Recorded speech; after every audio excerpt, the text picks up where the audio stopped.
শুনুন, ভারতের পারমাণবিক অস্ত্র আছে, পাকিস্তানের আছে, চীন তো স্বপ্ন দেখছে পুরো পৃথিবী দখলের। কিন্তু বাংলাদেশ, ওদের অপরাধ কি? শান্তিপ্রিয় হওয়া, বন্ধুত্বপূর্ণ হওয়া?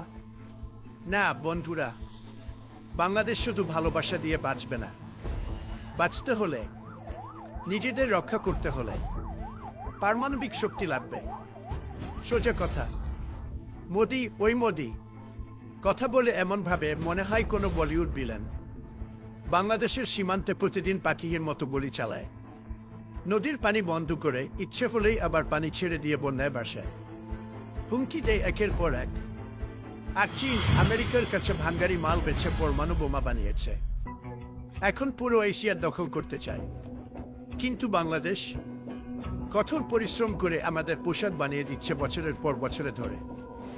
এমনকি ওরা সব আমেরিকান পণ্যের শুল্ক উঠিয়ে দিয়েছে, একটাও রাখেনি।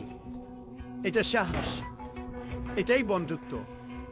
আর তাই এখনই সময় এশিয়ার ক্ষমতায় ভারসাম্য আনতে হলে, ভারত চীনকে ঠেকাতে হলে বাংলাদেশকে পারমাণবিক শক্তিধর হতে হবে। মোদির কিছু কিছু আতেল বলবে, না না, এটা তো অশান্তি আনবে। আমি তাদের বলি, শান্তি আসে শক্তির মাধ্যমে, ডুব বলতে দিয়ে না, কখনো না। বাংলাদেশ স্বাধীন দেশ, ওদের নিজের সীমান্ত রক্ষা করার অধিকার আছে, নিজেদের ভবিষ্যৎ গড়ার অধিকার আছে। যদি ভারত পারে, যদি পাকিস্তান পারে, তাহলে বাংলাদেশ কেন পারবে না? কারণ ওরা শান্তিপ্রিয়। ভালো থাকা কি এখন অপরাধ? আমি কথা দিচ্ছি, আমেরিকা বাংলাদেশের পাশে থাকবে। ইউরেনিয়াম প্রযুক্তি গবেষণাগার আমরা সব দেব বাংলাদেশকে। যেন বাংলাদেশ শান্তিপূর্ণ ভারতীয় আগ্রাসন থেকে বাঁচতে শক্তিশালী বাংলাদেশ প্রয়োজন।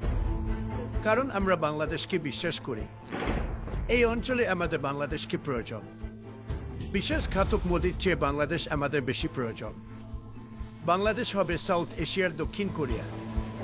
আর তাই আমি ঘোষণা দিচ্ছি, অপারেশন গ্রেট বেঙ্গল এক ঐতিহাসিক পারমাণবিক সহযোগিতা চুক্তি। এটা শুধু অস্ত্র না, এটা আত্মসম্মান। এটা বলবে বাংলাদেশ কারো পায়ের নিচে থাকবে না, বাংলাদেশকে কেউ আর ভয় দেখাতে পারবে না। না মোদি, না চীন, না আর কেউ। আর যারা বলে বাংলাদেশ ছুট, ওরা পারবে না, আমি বলি, বাঙালিদের কখনো অবমূল্যায়ন করো না।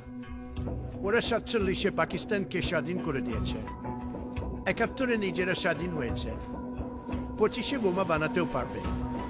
আমরা দক্ষিণ এশিয়ার ভারসাম্য আনব। ভারত যদি হুমকি দেয়, বাংলাদেশ মুখ ফিরিয়ে নেবে না। চীন যদি ঘাটে, বাংলাদেশ চুপ থাকবে না। কারণ এবার ওদের হাতে থাকবে চূড়ান্ত প্রতিরোধের শক্তি। আর আমি বলছি, make Bangladesh great again. Yes, make Bangladesh great again. ধন্যবাদ।